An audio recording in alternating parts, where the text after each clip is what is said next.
তেমনি শর্ট নামে সবাই জানে, কয়লা ভাইপো বলে এক কথায় বুঝে যায় যে কাকে বলছে, কি তাই তো? একটা কথা শুনেছি, আমরা যখন 2021 সালে জেলে গেছি, সরি 2022-23 জানুয়ারি, 21 জানুয়ারি যখন জেলে গেছিলাম, তো জেলার থেকে শুরু করে পুলিশ প্রশাসন আরো অনেকেই বলছে যে আমরা ভাইজানকে সিনেমার ভাইজান বলে জানতাম, কিন্তু এখন রিয়েল ভাইজান দেখছি যে আমাদের সামনে আছে, আমাদের জন্য মানুষের জন্য লড়াই করে চলে আছে। তো সেই রিয়েল ভাইজান কিছুক্ষণের মধ্যে আসবে, আমরা আশা করছি আপনারা সেই পর্যন্ত অপেক্ষা করবেন। আজকে জানেন আমাদের প্রার্থী এই ফুলেরহাট 1 নম্বর অঞ্চলে র্যালি করেছে। কালকে আমি ভগবানপুর অঞ্চলের র্যালিতে ছিলাম, প্রচুর মানুষের সাড়া পাচ্ছি, এত ভালো লাগছে। আমরা বুঝে গেছি যে যাদবপুর লোকসভায় কিন্তু আমাদের ক্যান্ডিডেট অ্যাডভোকেট নূর আলম খান কিন্তু জয়ী হবেন, উনি দিল্লি যাবেন, দিল্লির সংসদে পৌঁছাবেন। এটা ভাঙড়ের মানুষ সম্ভব করতে পারে। অনেকেই অনেক কথা বলছে যে ভাঙড় কি শুধু একা ভোট দিলে জিতে যাবে, তাদেরকে একটু হিসাবটা বলে দেই। বারুইপুর পূর্ব পশ্চিম থেকে এত পরিমাণে সংগঠন বেড়েছে, তারা কিন্তু প্রতিনিয়ত আমাদের সঙ্গে যোগাযোগ করছে। টিএমসি ছেলেরা বলছে দিদি আমরা ঝান্ডা ধরবো। সংগঠন কিন্তু প্রচুর বেড়েছে, অতটা সহজ নয়। বারুইপুর পূর্ব পশ্চিম এবং ভাঙড় মিলিয়ে যে ভোট দেবে না, এক ধাক্কা পুরো আমাদের তরি পার হয়ে যাবে, দিল্লি চলে যাবে।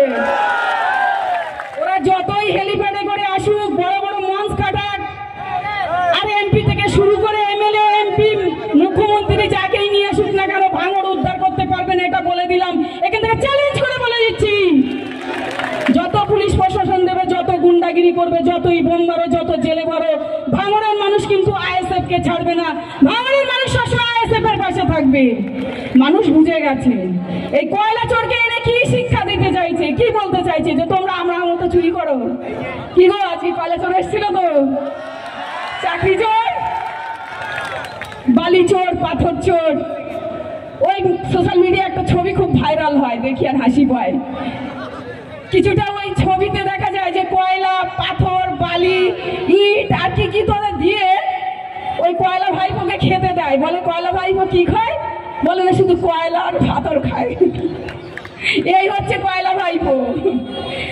যাক, নাম নিলে সমস্যা আছে। চোরের রাজা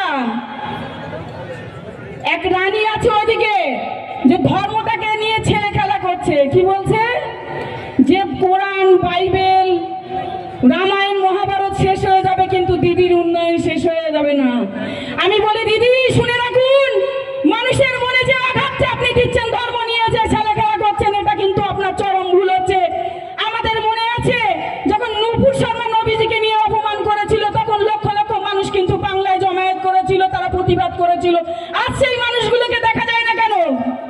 কি বলছে? সত্যি কি কোরআন মিটিয়ে দিতে পারে, শেষ করে দিতে পারে? সত্যি কি দিদির উন্নয়ন বিশাল হয়ে গেছে? না, ভুল বলছেন, উনি ভুল বলছেন। ধর্মগ্রন্থ নিয়ে, ধর্ম নিয়ে মানুষের ভাবাবেগে আঘাত করছে, এটা কিন্তু মানবতার পরিচয় নয়। উনি উন্নয়ন করছেন, ওনার মনে হতেই পারে, উনি গর্ব করতে পারেন, সেটা ওনার ব্যক্তিগত বিষয়, কিন্তু ধর্ম নিয়ে নয়। কি আপনারা কি মনে হয় যে কোরআন সত্যি শেষ হয়ে যাবে ওনার উন্নয়নের কাছে? কখনোই নয়। কি সত্যি বাইবেল শেষ হয়ে যাবে ওনার উন্নয়নের কাছে? সত্যি কি রামায়ণ, মহাভারত শেষ হয়ে যাবে ওনার উন্নয়নের কাছে? উনি কি বোঝাতে চাইছেন মানুষকে? যে উনি আল্লাহ হয়ে গেছেন, ঈশ্বর হয়ে গেছেন, উনি ভগবান হয়ে গেছেন, প্রভু হয়ে গেছেন? নাউজুবিল্লাহ, এটা কিন্তু ঠিক নয়।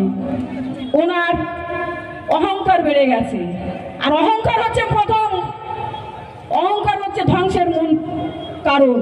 পতনের অন্যতম কারণ হলো অহংকার। অহংকার করতে নেই।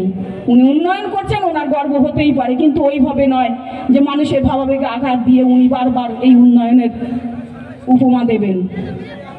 আর ওনাদের নেত্রী কি বলছেন? আর এক নেত্রী রিসেন্টলি যে এখান থেকে ওখান লাভ মেরে মেরে এদল থেকে ওদল দিয়ে যাচ্ছে, সে কি বলছে? দেবাংশু দেবের অংশ। কি মনে হয় দেবাংশু দেবের অংশ? ভুল বলছেন, এটাকে আমরা মানি না। ওনাদের একাধিক নেতা নেত্রী তো বারবার কিন্তু ধর্ম নিয়ে আঘাত করে। নূপুর শর্মা কিছু বললে তাকে নিয়ে প্রতিবাদ করা যায়, কিন্তু তৃণমূলের নেতা নেত্রীরা যখন ধর্ম নিয়ে ছেলে খেলা করে, তখন সেখানে প্রতিবাদ হয় না কেন? সেই প্রতিবাদের কোথায়? যাদেরকে এখন রাস্তায় দেখা যায় না, কেন মানুষের ধর্মাবেগে আঘাত দেয়? যাই হোক, ওনারা যেটা করছেন সেটা ভুল করছেন। আমরা এটা বলবো যে আপনারা ওটা দেখবেন না, আপনারা শুধু দেখুন আপনাদের পাশে কে থাকছে, আপনাদের উন্নয়নের সাথে কে আছে, আপনাদের অধিকারের জন্য কারা লড়াই করছে, আপনারা তাদের সঙ্গে থাকবেন।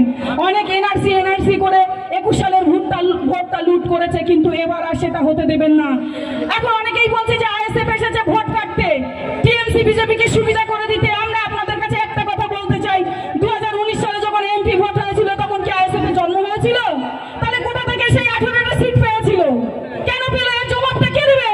ওই মুখ্যমন্ত্রীকে থেকে দিতে হবে, অপদার্থ মুখ্যমন্ত্রীকে দিতে হবে। কারণ সেই 2028 সালে বিজেপিকে উনি ডেকে এনেছিলেন, এই পশ্চিমবঙ্গে 18টা সিট দিয়ে দিলেন, দুই ভাই বোনে মিলে পুরো পশ্চিমবঙ্গটাকে ভাগ করে নিলেন। दीदी है तो मुमकिन है, मोदी है तो मुमकिन है, ये बीजेपी रहेगा। ये दीदी जब तक रहेगा तब तक बीजेपी यहाँ राज करेगा। बीजेपी हटाते গেলে তৃণমূলকে হটিয়ে দেন, দেখবেন বিজেপি শেষ হয়ে যাবে। যতদিন তৃণমূল থাকবে ততদিন বিজেপি থাকবে। আমরা একটা কথা বলি, আমরা পরিসংখ্যান নিয়ে কথা বলি, আমরা দিদির মতো ভুল বলবো কিনা।